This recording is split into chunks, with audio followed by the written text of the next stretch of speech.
In this video, we will show you how to link your Bliss motorized window treatments to Google Home.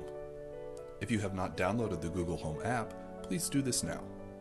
To begin, make sure that you are signed into the Google Home app prior to setup. Open the Google Home app. Tap the plus icon in the top left corner and select Set Up Device. Then tap Works with Google. Click the search icon and type in Bliss Automation.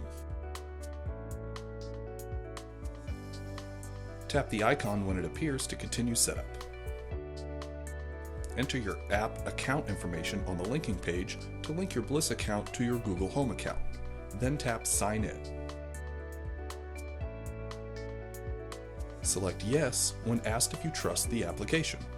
Wait a few seconds as Google Home synchronizes your devices. If you have any scenes set up on your Bliss app, you will be asked to add them to a room. Select Done when finished. After setup, your devices will show up on the home screen.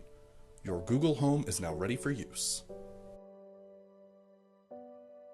You can use your voice to control your window treatments with Google Home or the Google Assistant on your smartphone.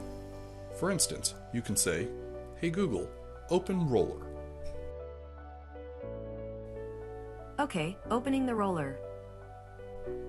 And your window treatment will raise or tilt to the open position depending on the product's available functions. You can also say, "Hey Google, close roller," and the shade or blind will close in the same manner. Make sure to use the name you entered in the Bliss app when giving voice commands. You can customize the position by saying, "Hey Google, open roller to 75%. Got it. Opening the roller to 75%. Please note that not all shades and blinds support the percentage control and not all window coverings rotate. This function depends on the type of window covering. If you have any scenes set in the Bliss app, you can activate them by telling Google to turn them on, such as, "Hey Google, turn on bedtime." Got it. Activating the bedtime.